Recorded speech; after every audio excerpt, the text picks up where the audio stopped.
In a quiet Georgia suburb, a little girl's desperate cries went unheard while her world shrank to a locked room and relentless hunger. Behind an ordinary apartment door, love twisted into cruelty, and a stepmother's cold control turned fatal. This is the haunting story of 10-year-old Emani Moss.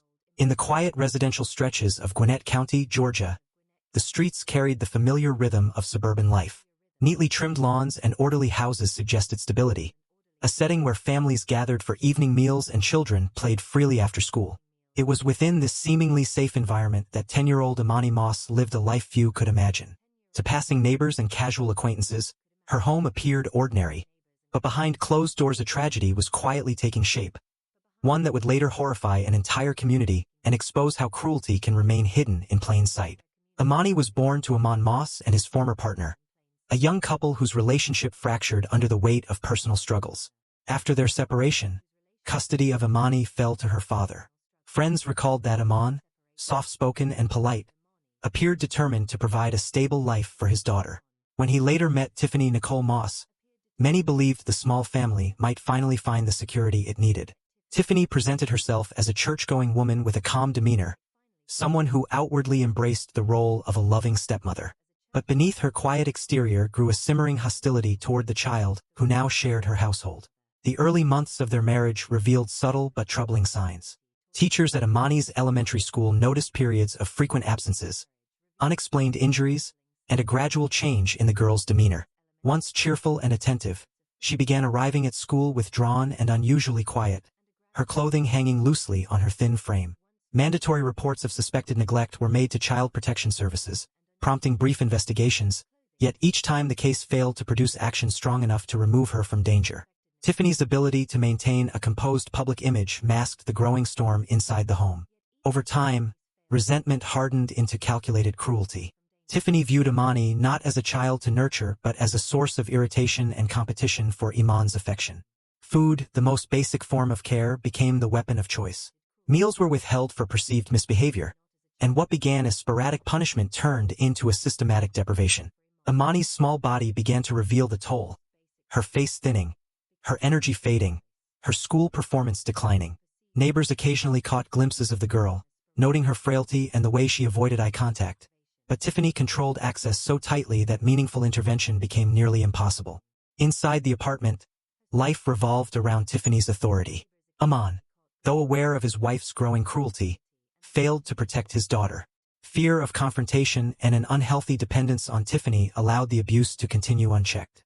Isolated from friends, teachers, and extended family, Emani's world shrank to the confines of her room and the relentless control of a stepmother who seemed determined to erase her presence.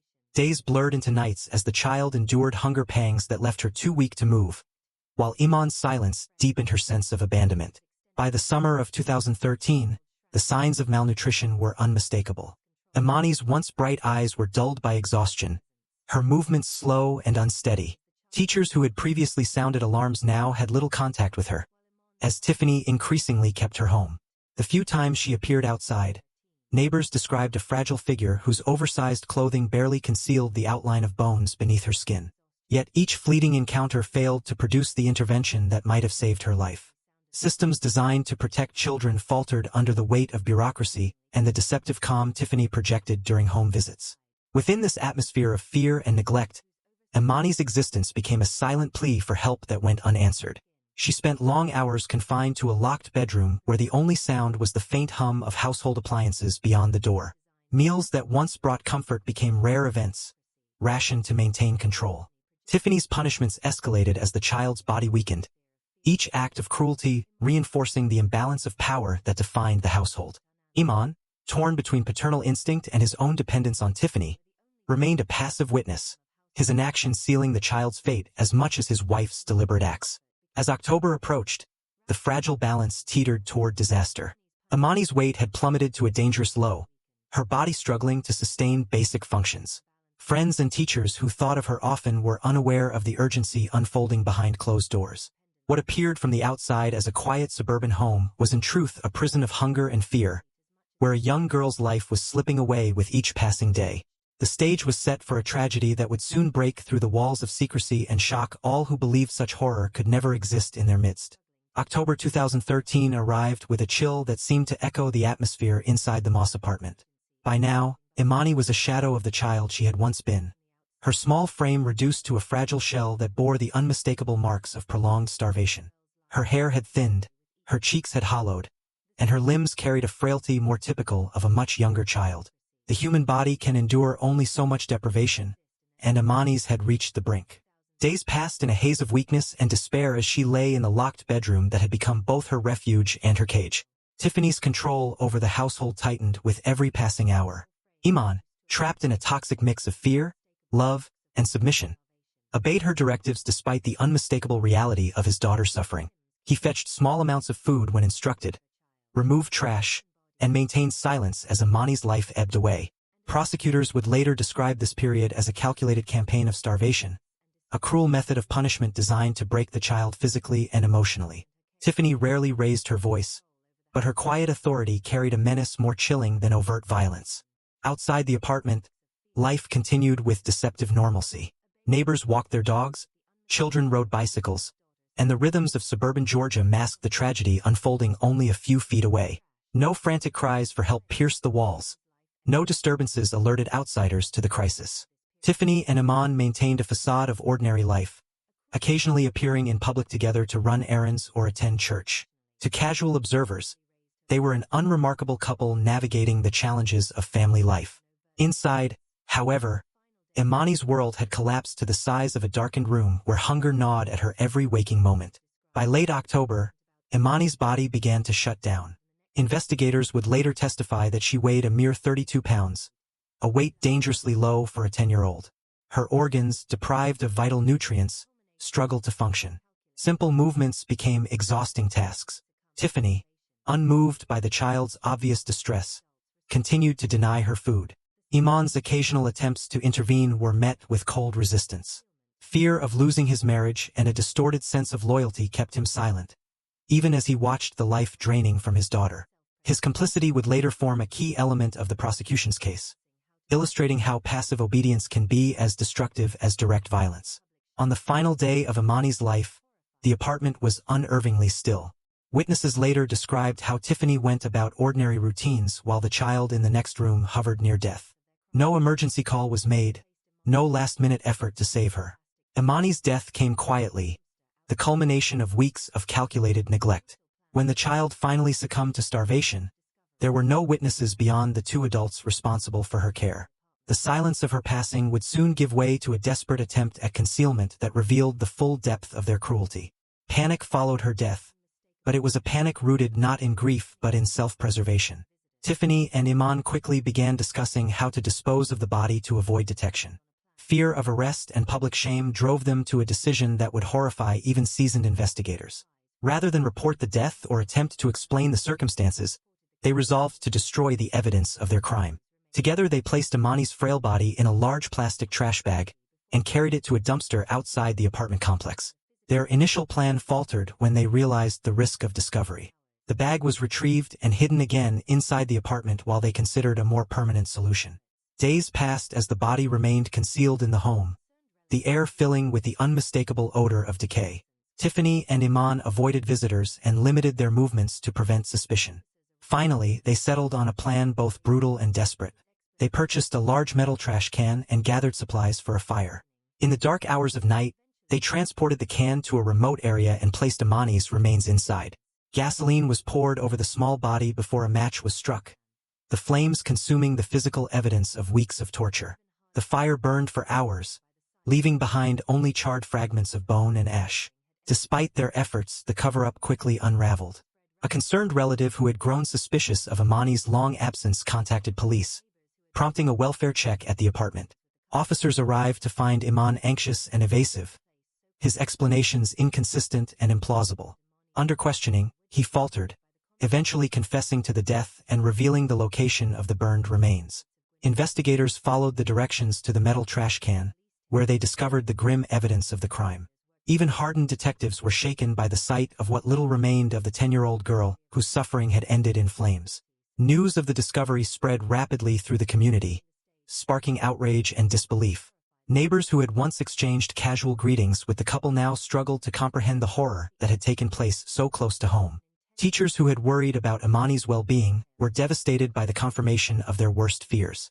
Reporters crowded the quiet streets of Gwinnett County, their cameras capturing images of police tape and forensic teams as investigators worked to piece together the final days of the child's life.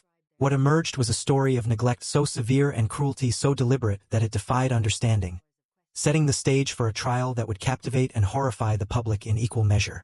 The discovery of Emani Moss's burned remains marked the end of her suffering and the beginning of an intense legal battle that would expose every detail of the cruelty she endured. Police arrested both Tiffany Nicole Moss and Emani Moss within hours of finding the charred trash can, charging them with murder, child cruelty, and concealing a death.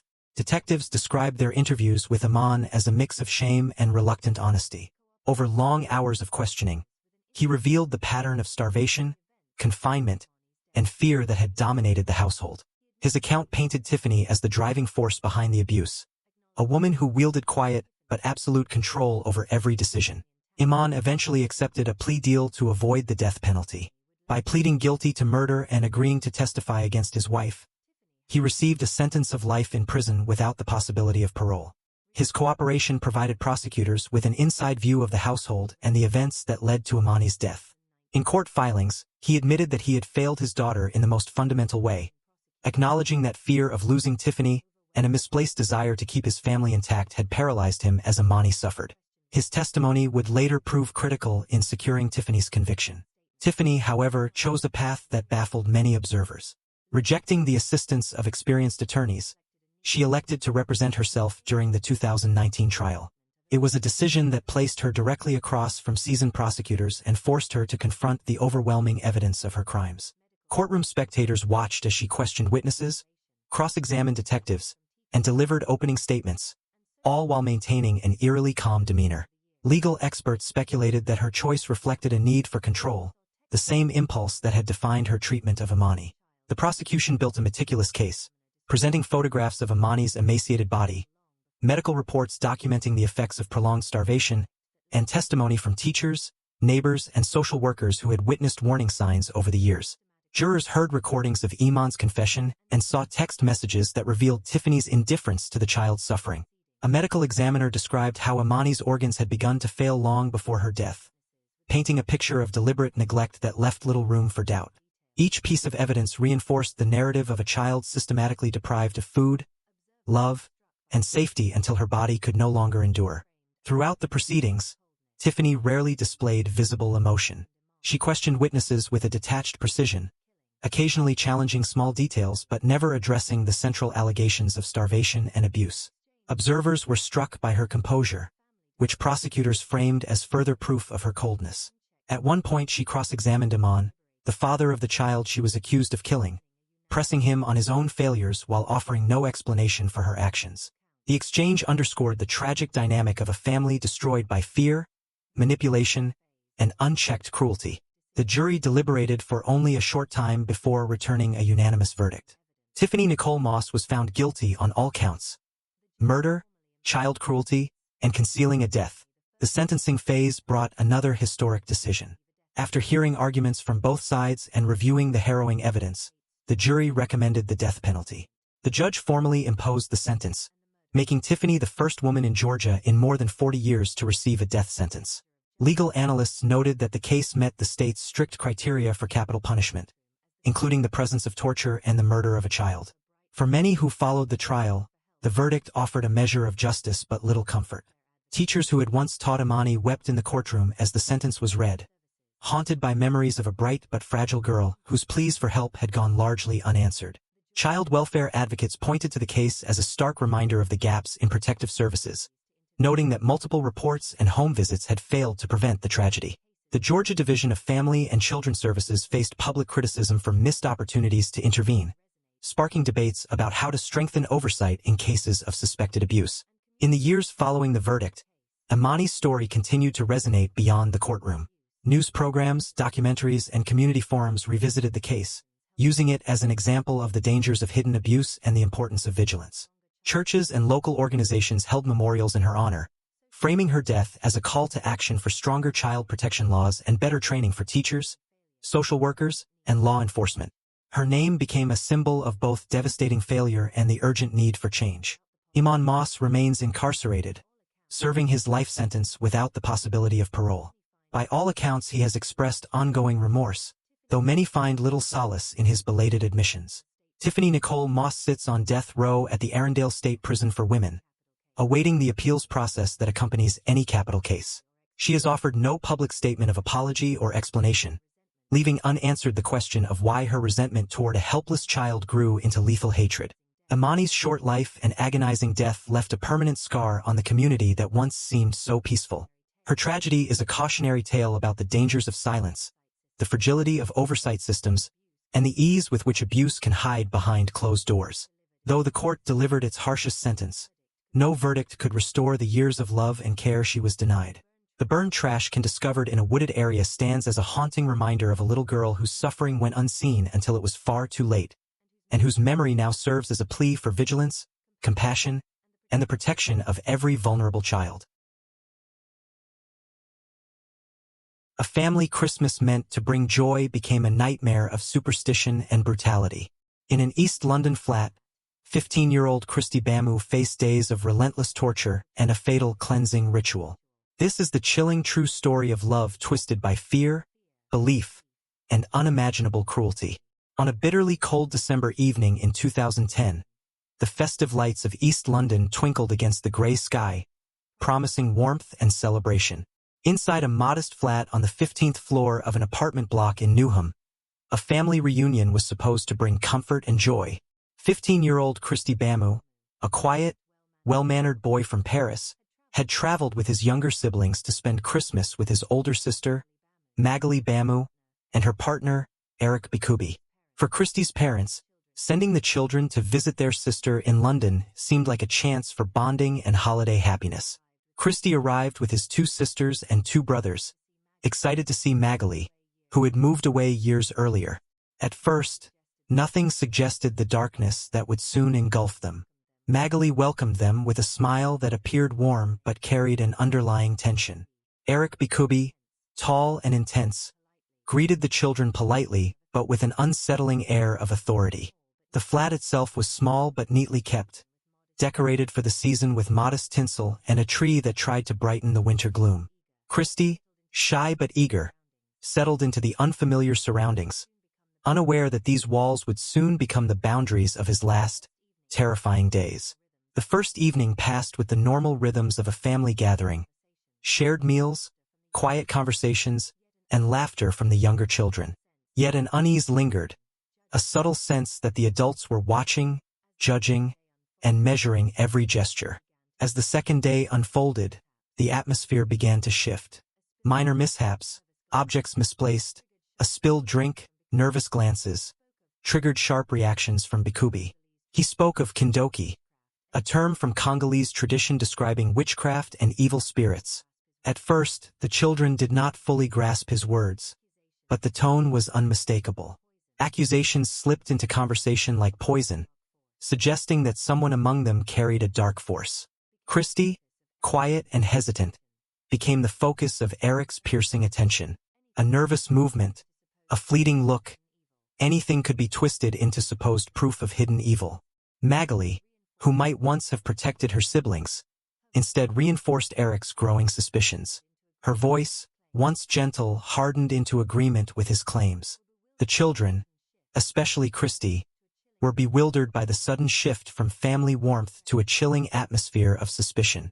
They were ordered to pray, to confess to bringing spirits into the home, to cleanse themselves of an invisible curse they could not see or understand. Kristy's sisters tried to defend him, but their words only fueled Eric's fury. He insisted that resistance was a sign of guilt, that the devil worked through denial. The flat that had seemed safe now became a place of fear. Eric's eyes burned with a fervor that frightened the children. He demanded that Kristy admit to witchcraft, claiming that small accidents were evidence of supernatural interference. Kristy, barely 15 and far from his parents, could only protest his innocence in trembling whispers. Each denial escalated the tension, each plea for understanding met with cold suspicion. Emani stood by, her loyalty to her partner stronger than her duty to her brother. Her silence, and then her participation, deepened Kristy's terror. As hours passed, the accusations hardened into rituals of humiliation. Eric forced the children to kneel and pray, insisting that the evil must be named and expelled. Kristy was singled out for harsher treatment. He was slapped, pushed, and berated for imagined sins. The younger siblings were compelled to watch, their tears ignored or mocked. What began as verbal abuse soon grew physical. Eric struck Kristy with increasing force, each blow justified as a punishment for the supposed witchcraft. Magali, instead of intervening, began to mimic Eric's actions, striking her brother and repeating the accusations.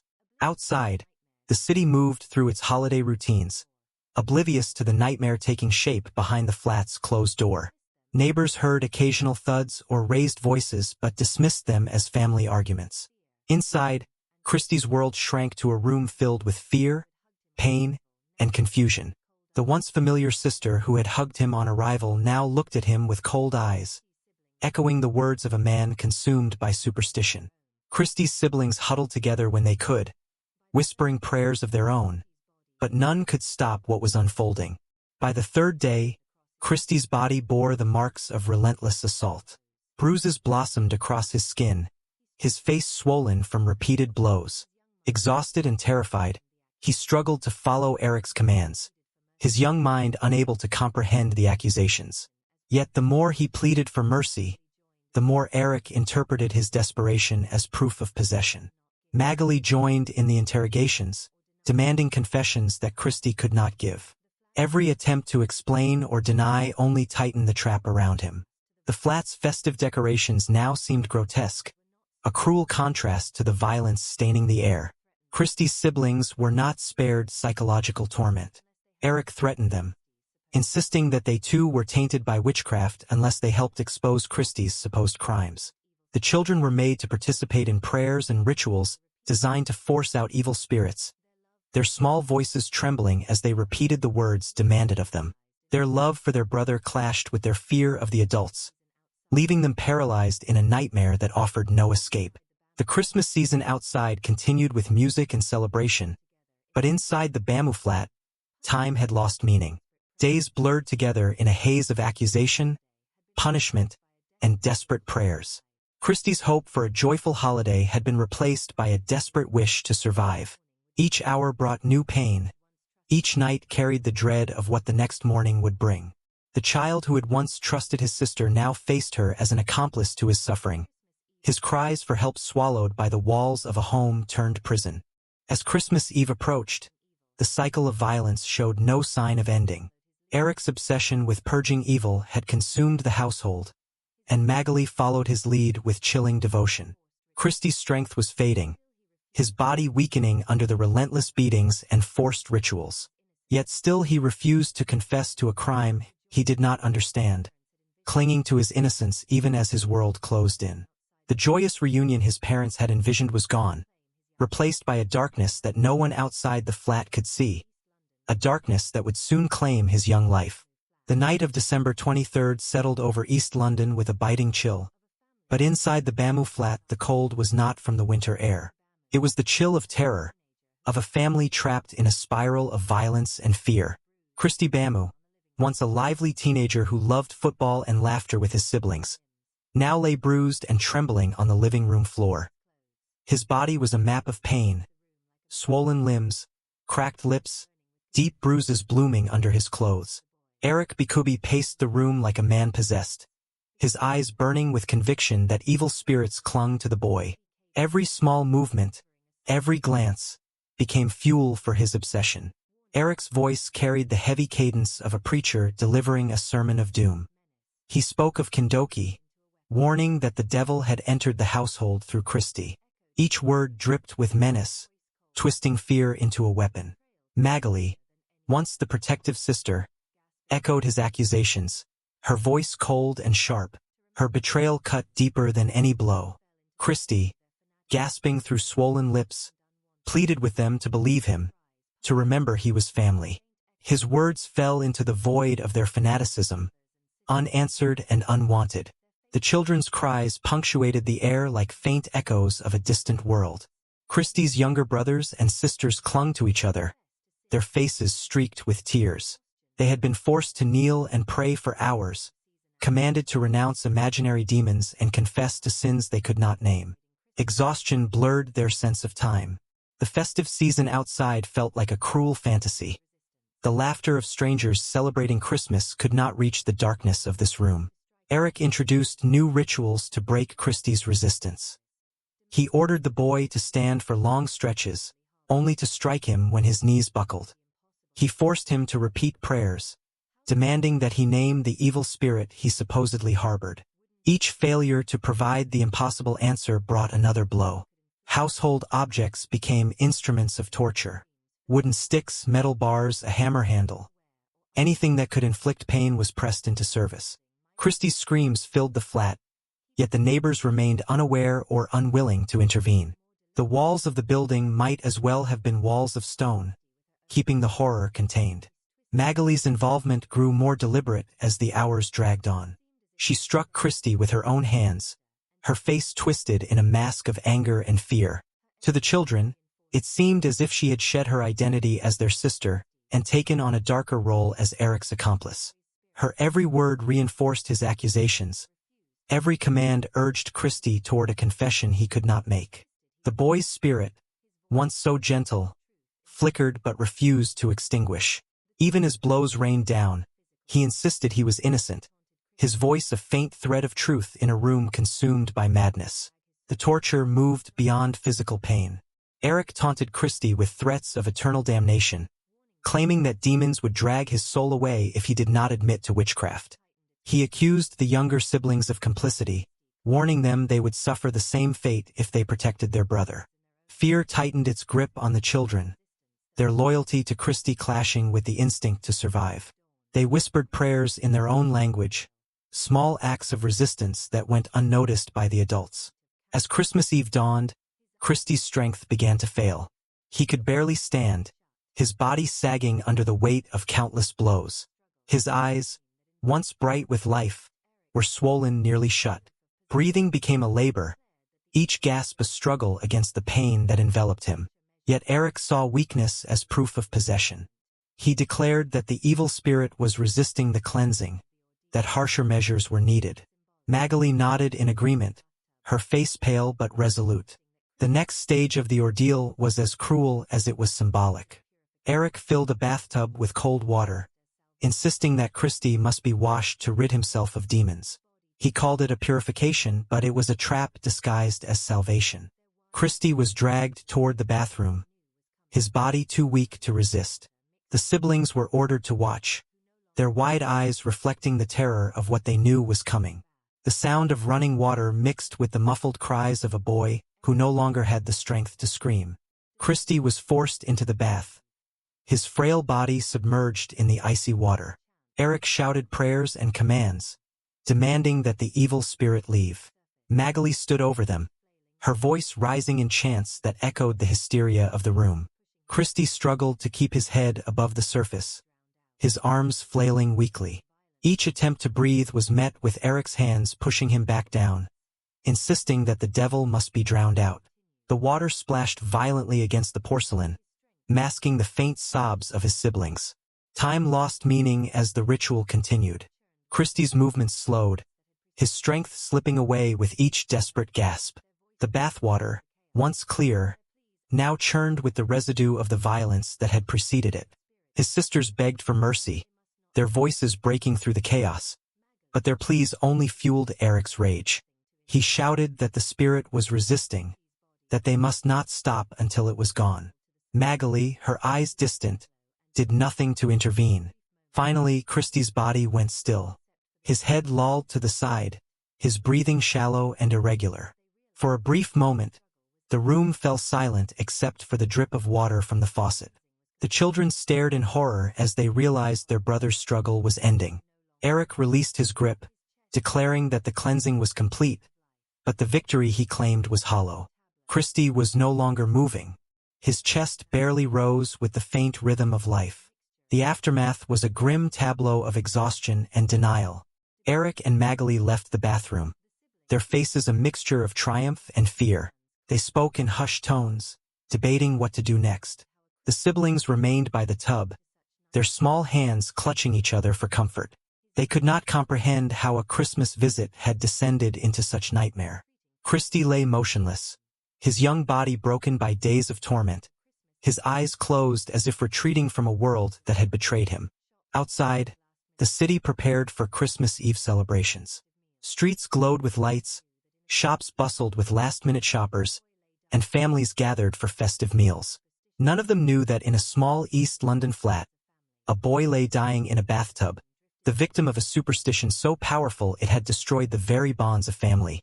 The sounds of celebration drifted faintly through the walls, a cruel reminder of the life Kristy would never return to.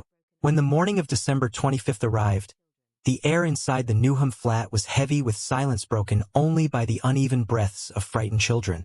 Kristy Bamu's lifeless body rested in the bathroom, his once vibrant presence reduced to a haunting stillness. The cold water around him had long since settled, its surface reflecting the faint glow of Christmas lights flickering from the living room. For the siblings, time seemed frozen. Their brother, who had traveled across the channel full of excitement for the holiday, now lay dead as a result of a nightmarish belief that had consumed the household. Ureka Bamu moved through the flat with a strange calm, the manic energy of the previous days replaced by an eerie detachment.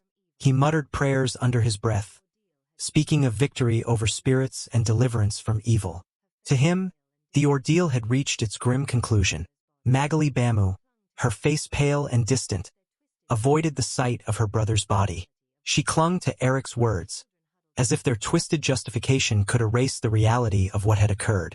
The children huddled together, too terrified to cry, their eyes fixed on the bathroom door that separated them from the brother they had loved. Hours passed before the spell of fear began to crack. Kristy's siblings, desperate and shaking, found the courage to plead for help.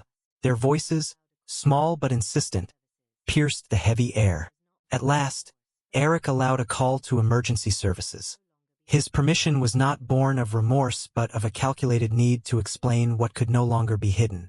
The call to authorities was brief and tense, a chilling blend of half-truths and frantic urgency. Paramedics were dispatched to the address, unaware of the horror awaiting them. When police and ambulance crews arrived, they were confronted with a scene of chaos.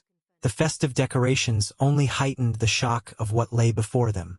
Broken furniture, scattered objects, and streaks of blood told a story of prolonged violence. The children clung to the officers, their small bodies trembling with relief and terror. In the bathroom, the lifeless form of Kristy Bamu lay in the bathtub, his face bruised and swollen beyond recognition. The stillness of death contrasted sharply with the marks of suffering etched across his body. Paramedics attempted resuscitation, but it was already too late. Kristy's injuries were too severe, his young life extinguished after days of relentless torture. Detectives quickly realized they were dealing with more than a domestic dispute. Evidence of prolonged abuse was everywhere. Bloodstains on walls, battered household items turned into weapons, and the unmistakable signs of psychological torment. The surviving siblings, though traumatized, began to recount the ordeal. Their statements revealed a timeline of escalating violence, accusations of witchcraft, and a descent into fanaticism that ended in murder. Officers listened in stunned silence as the children described how their brother had been beaten, humiliated, and drowned in the name of cleansing evil spirits. Kristy's body was taken for post-mortem examination, where forensic specialists uncovered more than 100 separate injuries. Bruises covered nearly every part of his body. Cuts, fractures, and internal damage painted a picture of sustained and deliberate torture. Pathologists concluded that Kristy had died from drowning, but the injuries alone would likely have proved fatal. Experienced investigators were shaken by the brutality, calling it one of the most disturbing cases they had ever encountered. Ureka Bamu and Emani Bamu were arrested on the spot, their holiday apartment transformed into a crime scene. During initial questioning, Ureka spoke of spiritual warfare and the need to drive out demons. He admitted to the beatings but claimed he was guided by visions and possessed by an evil force. Emani, quieter but equally complicit, attempted to shift blame onto Ureka, suggesting she had been controlled by his influence. Yet, the testimony of the children and the physical evidence told a different story. Both adults had participated willingly, their actions driven not by sudden madness but by a shared belief in Kendoki and a willingness to sacrifice reason to superstition. The trial began in early 2012 at London's Old Bailey, drawing intense media attention from across Britain and beyond. The courtroom heard harrowing details of the torture sessions.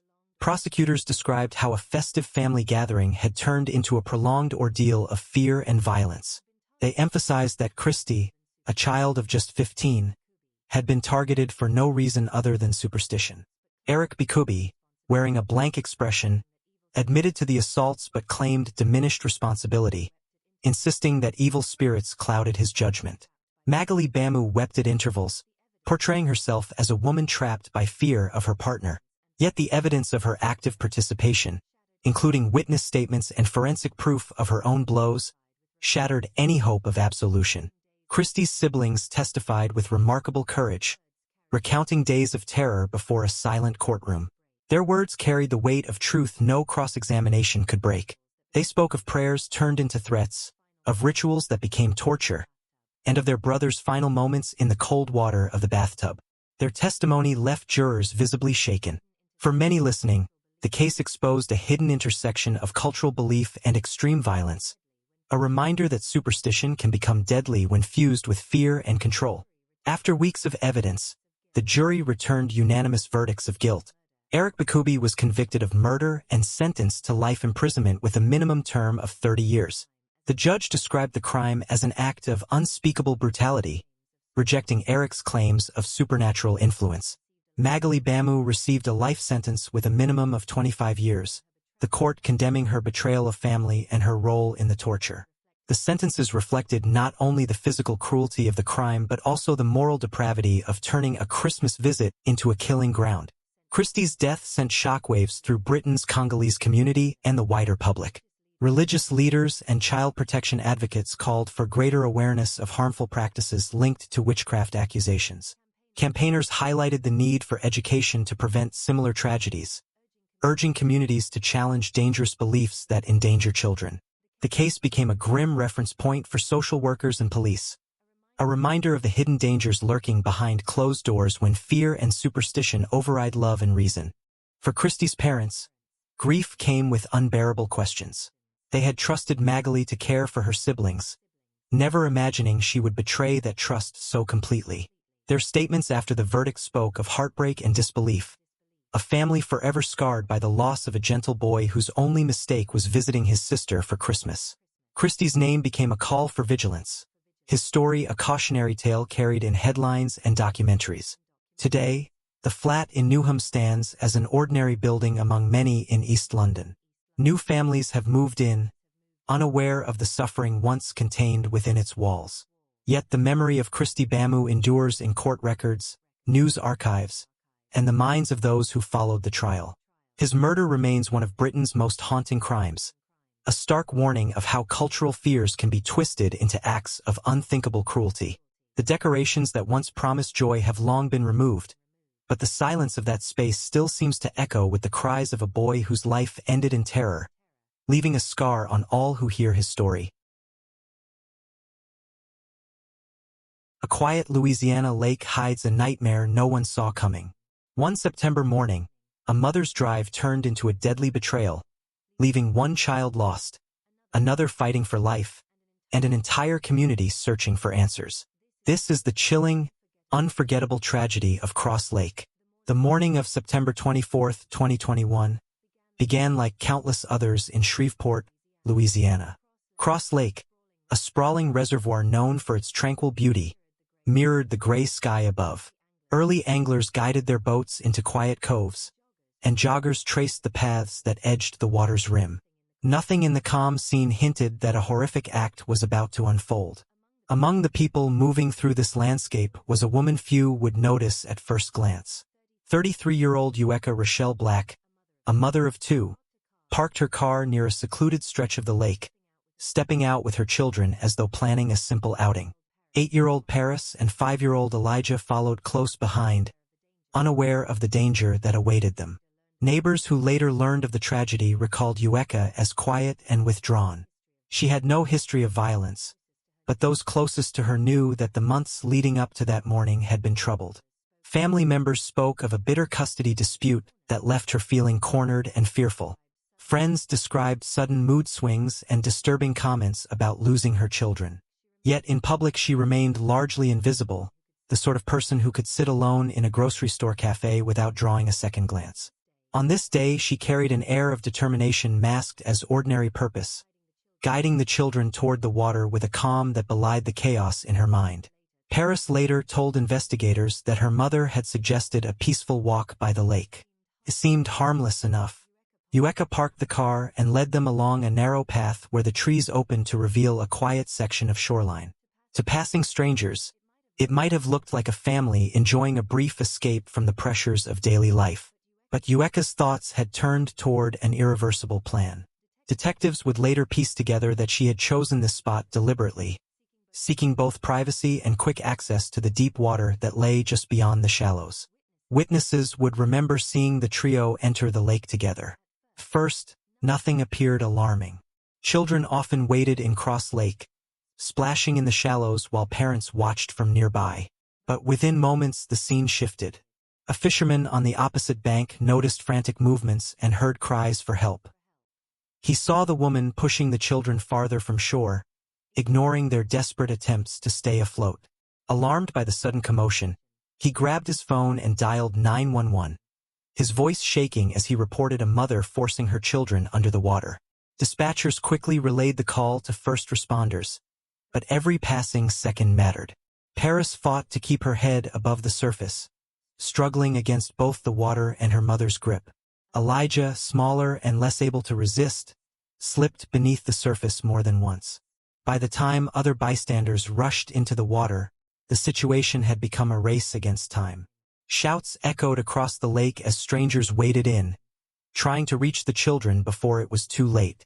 Emergency crews arrived within minutes, sirens slicing through the morning air. Firefighters and paramedics sprinted to the shoreline, diving into the water to pull the children to safety. Paris was dragged from the lake coughing and gasping, her small body trembling from cold and shock. Elijah was found moments later, floating unconscious. Medics performed CPR as they rushed him to an ambulance, but despite their efforts he was pronounced dead shortly after reaching the hospital. The quiet of the lake returned with cruel indifference, leaving rescuers and witnesses shaken by the horror they had just witnessed. Ureka Black was nowhere to be found. As first responders focused on saving the children, she had slipped away from the scene. Police immediately launched a search, circulating her description and the details of the crime across Shreveport and neighboring areas. Officers canvassed the roads leading out of the lake, checking bus stations, train depots, and highways. Hours later, a break came when a tip directed authorities to the Greyhound station in downtown Shreveport. There, officers found Ureka sitting alone in the waiting area, her clothes still damp from the lake. She offered no resistance as they approached, surrendering without a word when told she was under arrest. The arresting officers later described her demeanor as unsettlingly calm. She neither asked about her children nor expressed concern for the events that had just unfolded. Wet hair clung to her face as she stared straight ahead, silent during the ride to the police station. Detectives noted her blank expression and slow, deliberate movements, as if detached from the gravity of what had occurred only hours before. When questioned, she gave inconsistent statements, at times claiming innocence and at other times offering cryptic remarks about protecting her children from harm. Her words provided no clarity, only deepening the mystery of why a mother would commit such an act. Investigators began assembling the pieces of her life, uncovering a pattern of distress that painted a picture of a woman unraveling. Court records revealed an ongoing custody battle that had left her anxious and fearful of losing her children. Friends told police she had been increasingly paranoid, speaking of dark thoughts and perceived threats from those around her. Some recalled conversations where she hinted at drastic measures, though none imagined she might harm her own children. The tragedy at Cross Lake forced everyone who knew her to confront a painful question. How could warning signs go unnoticed until it was too late? As news of the drowning spread, Shreveport reacted with shock and grief. Local residents gathered along the lake's edge, leaving flowers and candles for the young victims. Vigils were held to honor Elijah's short life and to pray for Paris's recovery. Community leaders spoke of the need for mental health resources and early intervention, while parents across the city clutched their children a little tighter. The calm waters of Cross Lake, once a symbol of recreation and serenity, now carried the weight of an unspeakable loss. By nightfall, the case had already drawn national attention. Reporters from across the country arrived in Shreveport, their cameras capturing the haunting beauty of the lake where the crime occurred. Television segments replayed footage of emergency vehicles and rescue boats, each image underscoring the fragility of the morning's peace. For those who witnessed the event firsthand, the media coverage felt both necessary and overwhelming, a way to honor the victims while grappling with a tragedy that defied comprehension. In the police station, Ureka Black sat behind a closed door as detectives prepared formal charges of capital murder and attempted murder. The evidence was clear: eyewitness accounts, emergency calls, and the heartbreaking testimony of her surviving child. Yet the motive remained shrouded in confusion. Was this the act of a woman driven by untreated mental illness, or a calculated decision fueled by anger and despair? As investigators worked late into the night, one fact stood beyond doubt. The serene morning at Cross Lake had given way to a story of betrayal and loss that would scar a family and a community forever.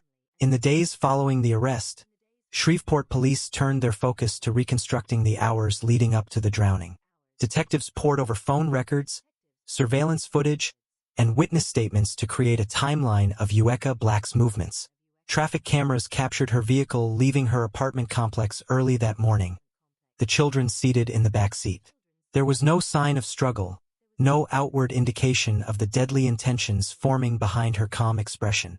Investigators later confirmed she had purchased snacks and bottled water at a convenience store before driving toward the lake, a detail that suggested an attempt to maintain the appearance of a casual outing. Interviews with family members and friends painted a disturbing picture of Ureka's state of mind in the weeks before the crime. Relatives described her as increasingly isolated, prone to sudden mood swings and late-night calls filled with paranoia. She often spoke of feeling trapped by the custody dispute that threatened to separate her from her children.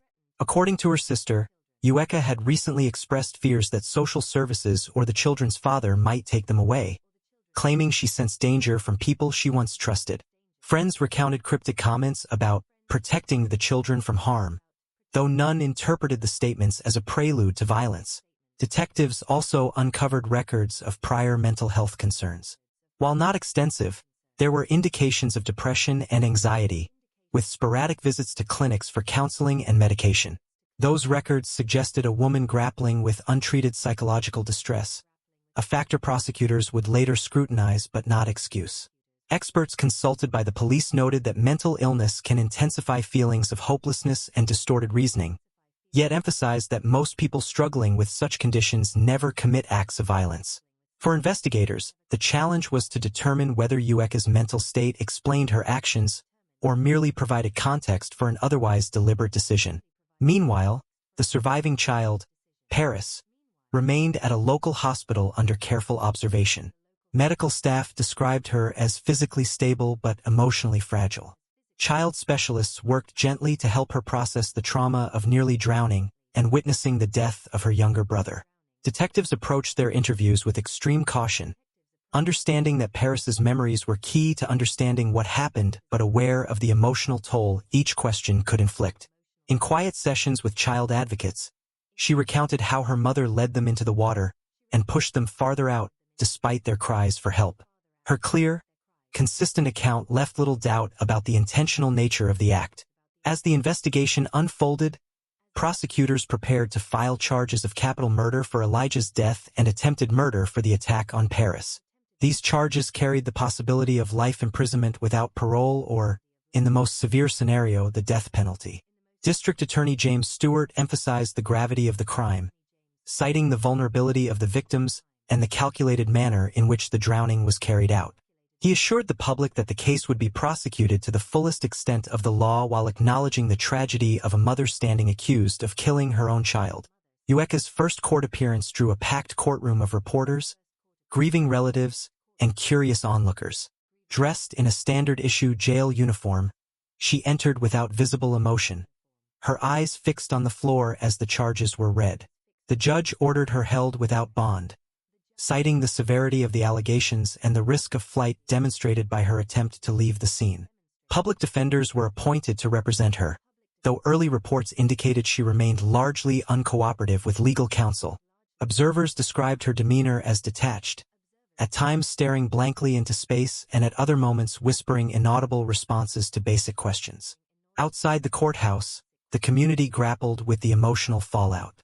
Vigils continued at Cross Lake, where mourners placed flowers, stuffed animals, and handwritten notes along the shoreline. Strangers wept openly as they recited prayers for Elijah and offered support for Paris. Local pastors organized counseling sessions and community meetings to help residents process their grief and anger. Many spoke of the need for stronger mental health resources, pointing to the tragedy as evidence of systemic failures in recognizing and treating warning signs. Others expressed frustration that no amount of intervention could fully explain an act so incomprehensible. Media coverage intensified, with national outlets highlighting the case as a chilling example of maternal filicide. Talk shows debated possible motives, ranging from mental illness to desperation over custody disputes. Psychological experts were invited to discuss postpartum disorders, psychosis, and the broader societal pressures faced by single mothers. Yet despite the analyses, a clear motive remained elusive. Some commentators argued that focusing on mental health risked diminishing personal responsibility, while others insisted that understanding the psychological landscape was essential to preventing future tragedies. Investigators continued to gather evidence, including the emergency calls from witnesses who had rushed to help. Audio recordings captured frantic voices describing a woman forcing children underwater and pleading for immediate assistance. These calls, combined with eyewitness statements, formed the backbone of the prosecution's case. Surveillance footage from the Greyhound station confirmed Ureka's movements after the crime. She arrived alone, purchased a ticket, and sat silently as if waiting for escape. Officers who arrested her reported no signs of panic, only a quiet resignation that unsettled even seasoned detectives. Behind the scenes, defense attorneys faced the daunting task of representing a client accused of one of the most reviled crimes imaginable. Preliminary assessments suggested that Ureka might have been experiencing a severe mental health crisis, but establishing a legal insanity defense required proving that she could not distinguish right from wrong at the time of the act. Such defenses are rarely successful, and prosecutors signaled their intention to challenge any claims of diminished capacity. The stage was set for a courtroom battle that would test the limits of legal definitions and human understanding. As the case moved toward trial, Paris was placed in the care of relatives, shielded as much as possible from the relentless media attention. Counselors worked to provide stability and support, though those close to her acknowledged that healing would be a long and uncertain process. Her survival became a focal point for the community, a fragile symbol of resilience amid overwhelming loss. Letters and gifts poured in from strangers around the country, offering comfort to a child who had endured the unimaginable. For the residents of Shreveport, the Cross Lake tragedy lingered like a shadow. Parents brought their children to the lake's edge to pray, some silently questioning how a serene morning could mask such darkness. Police officers who had responded to the scene attended counseling sessions of their own, haunted by the images of frantic rescue efforts and a lifeless child pulled from the water. Though investigators had gathered evidence, secured an arrest, and prepared charges, the deeper question, why a mother would commit such an act, remained unanswered, hanging over the city like the still, reflective surface of the lake itself. As the trial date approached, the courthouse in Shreveport became a focal point of public attention. Months of investigative work had produced a dense record of evidence. Surveillance footage, forensic reports, witness statements, and the chilling testimony of Paris. Prosecutors organized their case with precision, determined to prove that Ureka Rochelle Black acted deliberately and with lethal intent. They planned to show jurors that the drowning of Elijah and the attempted drowning of Paris were not the result of a sudden break, but a calculated decision made by a mother consumed by fear, anger, and distorted thinking. In pretrial hearings, the defense signaled that mental health would be central to their strategy. Court-appointed psychiatrists evaluated Ureka over several weeks, conducting interviews and reviewing her medical history. They noted signs of paranoia and depression but stopped short of declaring her legally insane. Louisiana law required proof that she was incapable of understanding the difference between right and wrong at the time of the crime, a standard rarely met. Defense attorneys argued that untreated psychological illness clouded her judgment and drove her to believe she was protecting her children from imagined threats. Prosecutors countered with evidence of planning, pointing to the choice of a secluded location, the purchase of snacks to lull the children into a false sense of security, and the attempt to flee afterward as clear indicators of awareness and intent. Jury selection began under intense media scrutiny. Potential jurors were questioned about their views on mental illness, parental responsibility, and the death penalty. Many admitted struggling to remain impartial in a case involving the death of a child. The final panel included men and women from diverse backgrounds, each sworn to weigh the evidence without bias despite the emotional weight of the charges. Outside the courthouse, reporters lined the steps each morning, broadcasting live updates to a national audience captivated by the tragedy. The prosecution opened with a stark narrative of betrayal. Through 911 recordings, the jury heard the frantic voices of bystanders pleading for help as the drowning unfolded. Witnesses described seeing Ureka push her children deeper into the lake while ignoring their cries. Paramedics recounted the desperate attempts to revive Elijah, their professional detachment cracking under the memory of a small, lifeless body. Paris's recorded testimony, given in a protected setting to spare her the trauma of facing the courtroom, delivered the most powerful evidence. In a soft but steady voice, she described how her mother led them into the water and forced them under, her words painting a vivid picture of terror and confusion. The defense responded by presenting a portrait of a woman unraveling under immense pressure. Relatives testified about Ureka's growing paranoia and fear of losing custody. Mental health experts explained how untreated depression and psychosis can distort reality, leading sufferers to believe that harm is a form of protection. They urged the jury to see the act not as calculated murder but as the desperate outcome of a mind in crisis.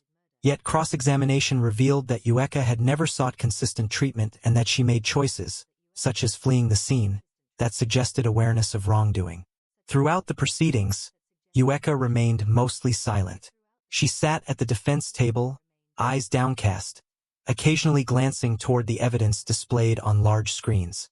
Observers noted the absence of visible remorse or anger, an emotional flatness that left jurors and spectators alike struggling to interpret her inner state. When she did speak, it was in brief, measured responses to her attorneys or the judge, offering no insight into the motives that drove her to the lake that morning. After weeks of testimony, the case went to the jury. Deliberations stretched into the night as jurors weighed the competing narratives of calculated murder versus mental breakdown. The evidence of planning, driving to a remote location, selecting a time when few people were present, attempting to escape, proved difficult to dismiss. Paris's clear recollection of her mother's actions carried undeniable weight. By the second day, the jury returned with a unanimous verdict: guilty of capital murder for the death of Elijah and guilty of attempted murder for the attack on Paris. The sentencing phase brought its own emotional intensity. Prosecutors sought life imprisonment without parole, arguing that the deliberate killing of a child demanded the harshest penalty allowed by law. Defense attorneys pleaded for leniency, citing mental illness and the possibility of treatment. Family members delivered victim impact statements that brought the courtroom to tears. Relatives of Elijah spoke of a bright, playful boy whose life had been cut tragically short, while supporters of Paris described a resilient child scarred by trauma yet determined to heal. Even those who once knew Ureka struggled to reconcile the woman they remembered with the person convicted of such a crime. The judge ultimately imposed a sentence of life in prison without the possibility of parole for the murder charge, along with an additional term for attempted murder. As the decision was read, Ureka remained motionless, her face betraying no reaction. The courtroom sat in heavy silence, broken only by the quiet sobs of family members who faced a lifetime of grief and unanswered questions. Outside, reporters relayed the outcome to a waiting public, their broadcasts capturing both relief and lingering sorrow. For the city of Shreveport, the conclusion of the trial offered a measure of justice but little comfort. Cross Lake, once a place of leisure and family outings, became permanently linked to the tragedy. Residents continued to gather at the water's edge, leaving flowers and candles in memory of Elijah and in support of Paris. Community leaders organized mental health initiatives, determined to prevent similar crises by expanding access to counseling and support services. Local schools incorporated discussions about emotional wellness and family stress, hoping to reach those who might be suffering in silence. Paris, now living with relatives, began the long process of healing. Counselors worked to help her rebuild a sense of safety and trust, while teachers and friends offered steady encouragement. Letters of support arrived from across the country, each one a reminder that her survival had touched countless lives. Though her future remained shaped by loss, those close to her described a resilient spirit and a quiet determination to honor her brother's memory. The case of Ureka Rochelle Black remains etched in the collective memory of Shreveport as a chilling reminder of the fragility of family bonds and the devastating consequences of untreated mental illness. It exposed the hidden struggles that can fester behind closed doors and the catastrophic outcomes that can arise when fear eclipses love. Even as the legal process concluded, the haunting image of a mother leading her children into the still waters of Cross Lake continued to echo, a story of betrayal and tragedy that no verdict could fully explain or. Life inside the Louisiana Correctional Institute for Women became the next chapter in Ureka Rochelle Black's story. After the trial ended, she was transferred under heavy security from the Caddo Parish Jail to the state facility in St. Gabriel. Prison records documented her arrival with the clinical precision of intake forms, height, weight, medical history, mental health status, reducing the woman whose name had filled headlines to a series of numbers and categories. Guards noted her quiet compliance during processing. She neither resisted nor asked questions, simply following instructions with the same detached composure she had displayed throughout the trial. The prison administration assigned her to a mental health evaluation unit for observation. Psychiatrists met with her regularly, searching for signs of depression, psychosis, or suicidal thoughts. Reports indicated a woman who answered questions politely but revealed little. She acknowledged understanding the severity of her sentence but offered no explanation for her actions. Staff described her demeanor as flat, a calm surface that concealed any inner turmoil. Some wondered whether this silence masked guilt, or if she remained trapped in the distorted logic that had guided her to Cross Lake. While Ureka adjusted to the regimented life behind bars, Paris faced the challenges of rebuilding a childhood interrupted by tragedy.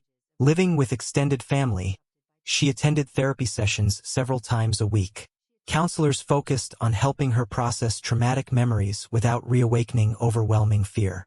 At school, teachers quietly coordinated with her guardians to create a supportive environment, allowing breaks during lessons and providing safe spaces when memories became too heavy. Despite the scars, those close to her saw signs of remarkable resilience. She began to smile more often, making cautious friendships and participating in art projects that gave her a way to express emotions too complex for words. The wider community of Shreveport also sought healing. Religious leaders organized interfaith memorials where residents of different backgrounds joined in shared grief. Local mental health advocates used the case to push for systemic reforms, arguing that earlier intervention might have prevented the tragedy. Town hall meetings drew large crowds, where parents, counselors, and social workers discussed the warning signs of psychological distress and the barriers that prevent families from seeking help. Funding proposals for community mental health clinics gained momentum, with city officials pledging resources to expand access to counseling services and crisis hotlines. Journalists continued to revisit the case, producing documentaries and long-form articles that examined the broader implications of maternal filicide. Some investigative reports highlighted the intersection of custody disputes and mental health crises, exploring how legal conflicts can exacerbate existing psychological strain. Others focused on the heroic actions of the bystanders who rushed into the water, celebrating their quick response that saved Paris's life.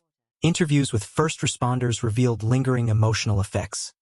Several firefighters admitted to recurring nightmares and a persistent sense of helplessness despite their best efforts. Inside the prison, Ureka's daily routine settled into a monotonous rhythm. Wake-up calls sounded before dawn, followed by roll call, breakfast, and assigned labor. She worked in the laundry facility, sorting and folding garments for hours each day. Fellow inmates described her as quiet and respectful, rarely initiating conversation but responding politely when spoken to. Some speculated about her past, but prison etiquette discouraged direct questions about personal crimes.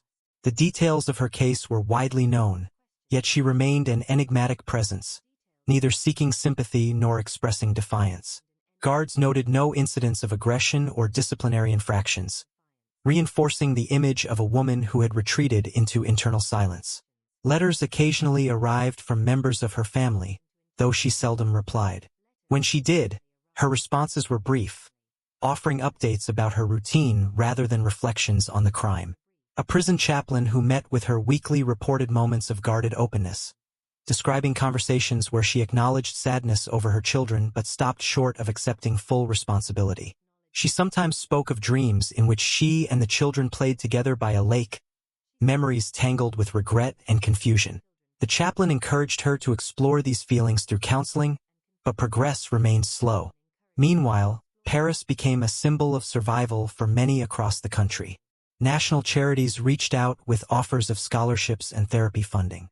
Letters of encouragement arrived from strangers who had followed the case, their words expressing admiration for her courage and hopes for her future.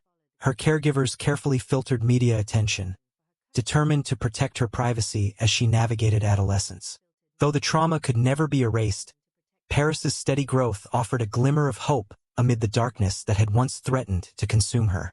Years passed, and the Cross Lake tragedy evolved from breaking news into a reference point for discussions about mental health, family violence, and the legal system.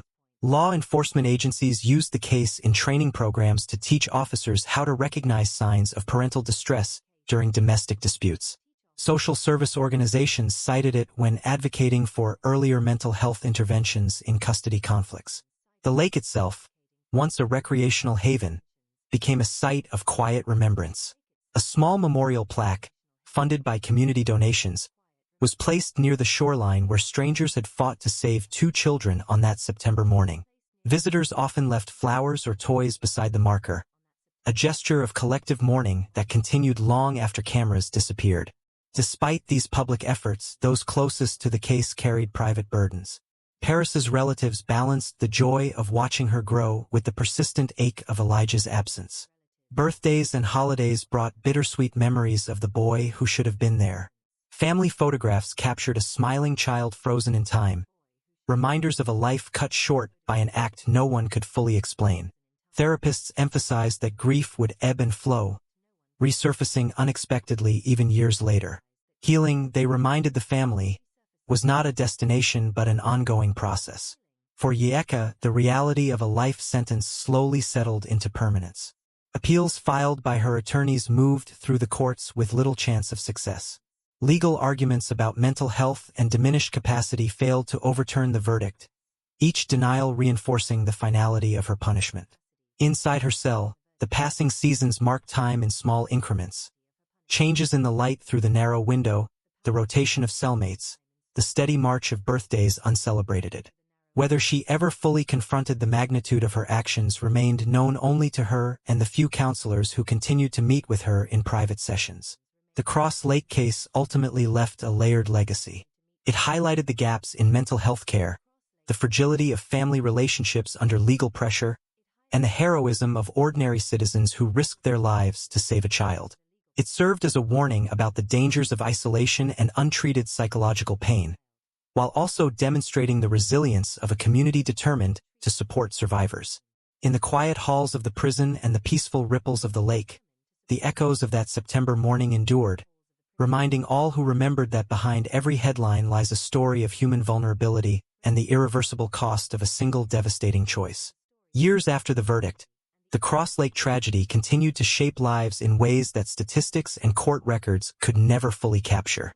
For the city of Shreveport, the case became part of its collective memory, an event spoken of quietly in schools, churches, and neighborhood gatherings whenever conversations turned to mental health or the hidden struggles of parenthood.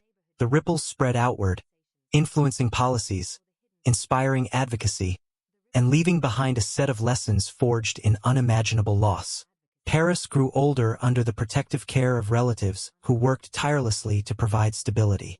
Counselors remained a steady presence, guiding her through milestones that carried both triumph and pain. School achievements, birthdays, and holidays were celebrated with cautious joy, each occasion shadowed by the absence of her younger brother. Teachers observed a maturity beyond her years, the kind that comes from surviving trauma. She developed a passion for writing and art, often channeling emotions into poems and drawings that spoke of resilience without directly referencing the events at the lake. Though she seldom discussed her mother, those close to her sensed an inner resolve to live fully despite the scars. Community support for Paris endured long after the cameras disappeared. Local charities funded her education, while neighbors organized quiet gestures of kindness.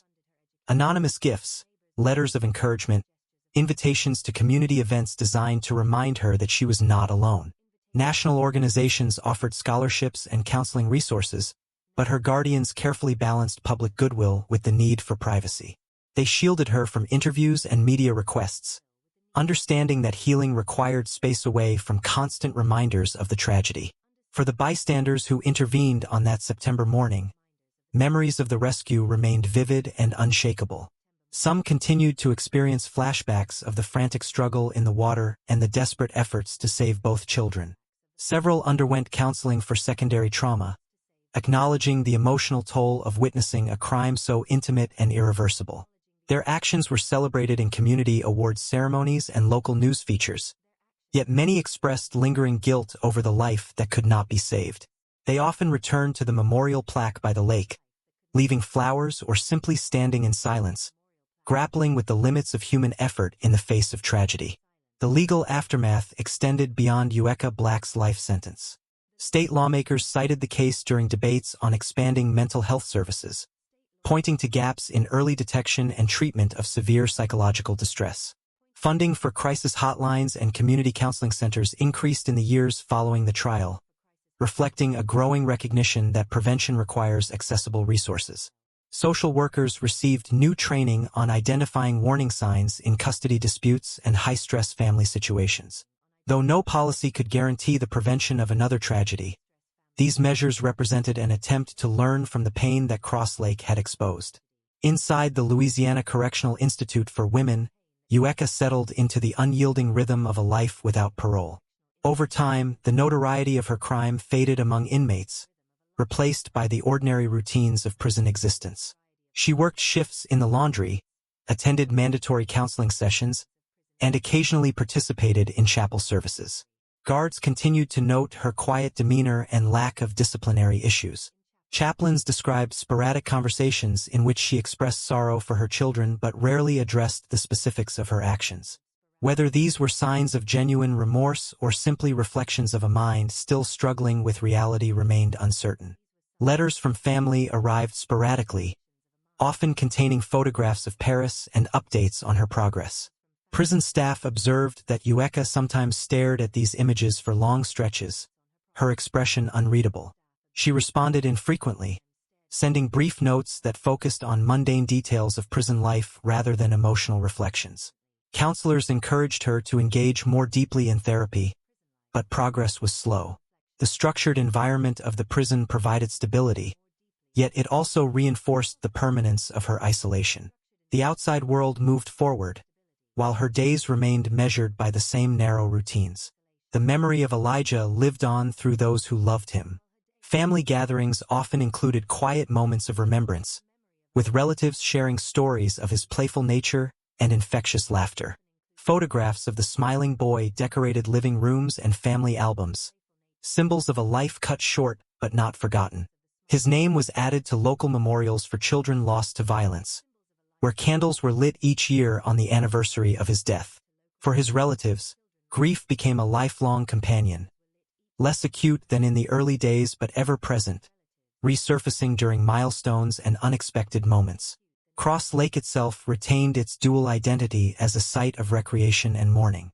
Families continued to fish and picnic along its shores, children laughing in the same waters that had once held tragedy. Yet the small memorial near the secluded area of the drowning remained a place of quiet pilgrimage. Visitors left flowers, toys, and handwritten notes expressing sorrow and hope. Some came to honor Elijah, others to reflect on their own struggles, finding in the story a reminder of the fragile boundary between love and despair. The lake's calm surface concealed a history that residents could not forget, a natural mirror reflecting both beauty and loss. Media interest gradually waned, but periodic retrospectives revisited the case, particularly on anniversaries or during discussions of mental health policy. Documentaries examined the warning signs that preceded the crime, interviewing experts who debated whether intervention could have changed the outcome. Some programs focused on Paris's remarkable survival, framing her life as a testament to resilience. Others delved into Ureka's psychological profile, seeking answers that remained elusive. Each retelling reinforced the same unsettling truth. The human mind is capable of both profound love and devastating destruction. As the years passed, those connected to the case found their own ways to move forward. Paris entered adolescence with a quiet strength that inspired those around her. Her guardians celebrated her academic achievements and supported her creative pursuits, encouraging her to envision a future defined not by tragedy but by possibility. Community members who had once stood at Cross Lake during vigils now saw in her progress a symbol of renewal. Though the pain of Elijah's absence never fully receded, his memory inspired acts of kindness and advocacy that reached far beyond Shreveport. The story of Ureka Rochelle Black ultimately became more than a record of crime and punishment. It served as a stark reminder of the hidden struggles that can unfold behind closed doors and the catastrophic consequences when those struggles go unrecognized or untreated. It illustrated the importance of vigilance by family members, neighbors, social workers, and society at large, in noticing signs of despair before they lead to irreversible choices.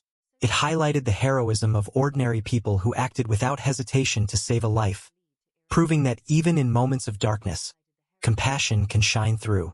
In the quiet of her cell, Ureka remained a solitary figure, her life defined by the walls around her and the memories she carried.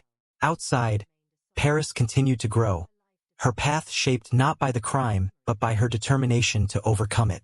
The community of Shreveport held fast to the lessons of that September morning, balancing grief with the enduring hope that awareness and compassion might prevent another family from facing the same unimaginable loss. The waters of Cross Lake returned to their steady rhythm, reflecting sunsets and starlight as they had before, but beneath their calm surface lingered a story that would never truly fade.